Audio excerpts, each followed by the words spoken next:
All right, I got your email. Um,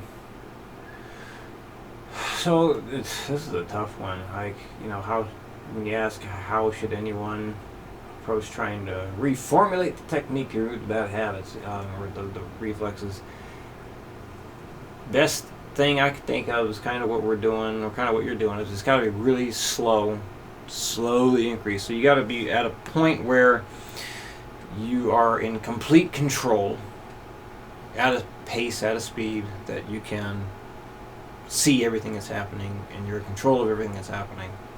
And then just gradually, very slowly, go a little bit faster, a little bit faster, a little bit faster. When you get to a point where you're no longer in control, or where you see the habit start to kick in, well, then you got to come back down to where you're in control again, and then like stay there for a little bit. So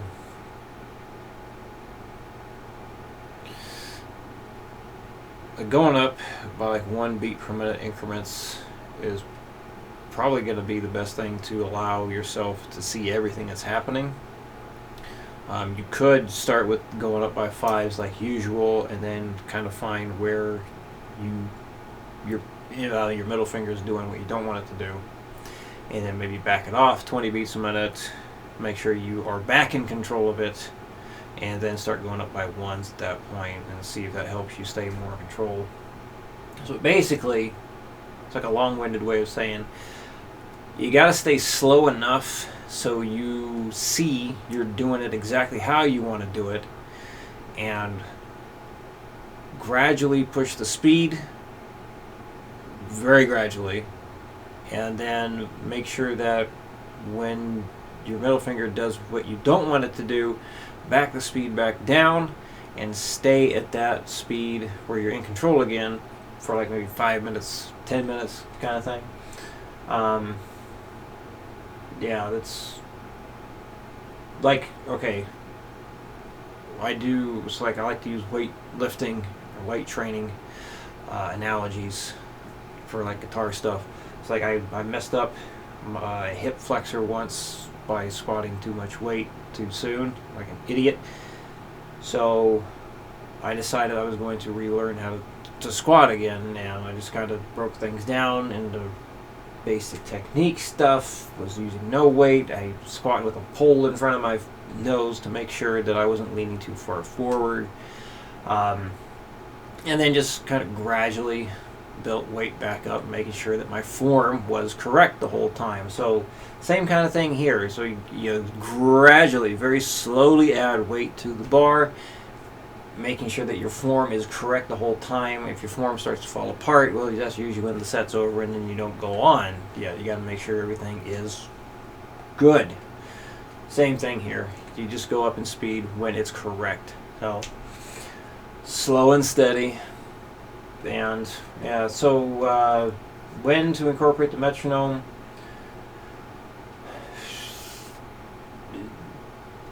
Whenever you feel ready. It's like, so if you're moving your hands, without the metronome, and it seems like you're doing what you want it to do, go ahead, add the metronome in. That's going to be up to you when you feel like you're doing it exactly how you want it to be done. Target speed, really none at this point, other than just do better than last time. And that's, yeah, we've done target speeds before, because I want you to, most of those speeds I feel for you and most people in general those are speeds in which you can still hear everything fairly well, and you're not losing the rhythm, losing the beat, and all that stuff. So that's why we have like those top speed things to go to. In terms of like speed building stuff, is usually, well, never a top speed. It's just try and do better than last time, and it's going to be the same thing for this. So, in any time that you're doing a speed focused thing, you need to make accuracy priority number one. So if you feel like something is not right after getting to any particular speed, well, then it's too fast at that point. So just because you're focused on building speed doesn't mean that you sacrifice form or accuracy to go to the higher number, because if you go to a higher number and notes were played wrong, then you didn't play it at a faster speed. You may have got some of it right at a faster speed, but you got to think of it, if either it's all correct or it's not. It's a pass or fail kind of thing. In terms of working on exercise stuff, working on getting things to be played properly, whether it's exercise, whether it's part of a song, etc. Either it was right or it wasn't. And then, yeah, the stylus pick, hopefully that does help with the picking thing. I'm thinking about like doing some video logs or guitar logs, as I have called it, where I use the stylus pick and do some practice stuff with that and see what it does to my picking. See, like, does it make me more accurate with certain things? So yeah, I don't see the stylus pick as being like a tool to have for everything. Like really strummy stuff, the stylus pick would be terrible for that. You're going to be catching on the strings way too much. It'll be terrible. But for, yeah, like little single string stuff, I think that'll work very well in terms of making sure that the picking motion is done as precisely as possible, right? Okay, anyway, so let's demonstrate the new stuff, just so you can, just in case it helps. So yeah, eighth notes the whole time, and just get it up to where you can, and let's see how it goes. So here it is at 60. 1, 2, 3, 4.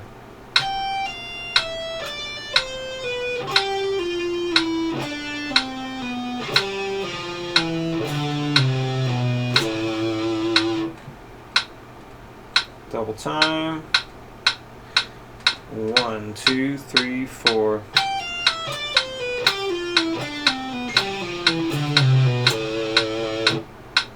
$160. 1, 2, 1, 2, 3, 4.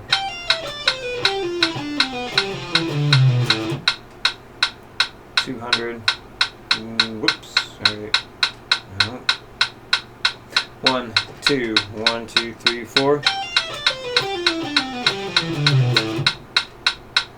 225. 1, 2, 1, 2, 3, 4. 250. 1, 2, 1, 2, 3, 4. You'll notice as you get going up to speeds like that, it's going to look like your fingers are doing kind of a walking down thing. So that's inevitable, but making sure that it doesn't do any walking down stuff, and you got all three fingers down at the same time when you transfer to a new string, and you do that at the slower speeds, that technique should transfer over into the faster speeds, making sure you can play things well as you get faster and faster. The main thing is just having the finger needed for the new note that needs to be down in advance. So anyway, 60 beats a minute with number 2. 1, 2, 3, 4.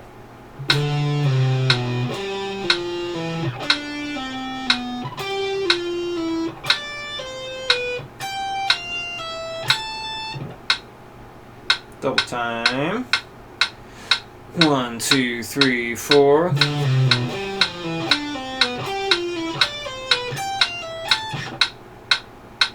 160. 1, 2, 1, 2, 3, 4.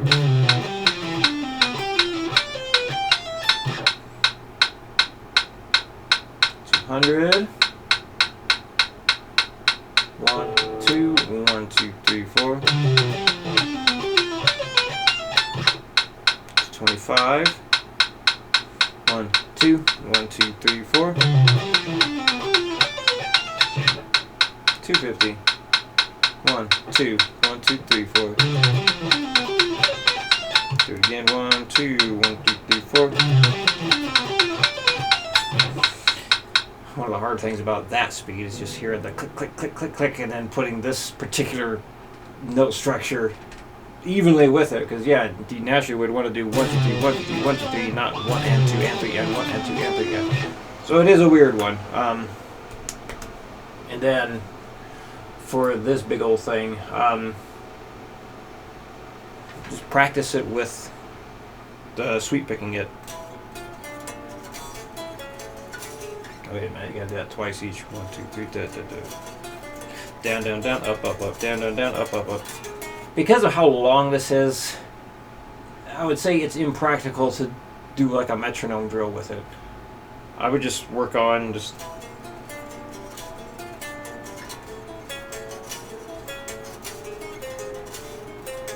just practicing the down, down, down, up, up, up. 3 downs, 3 ups. If you wanted to do a metronome thing with it, I would do like maybe that much. So this way it's more reasonable for metronome work.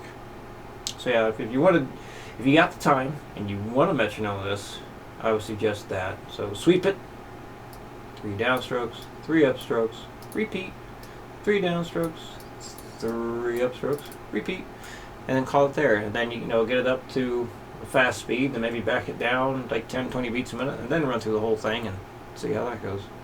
So hopefully the stuff I said is helpful.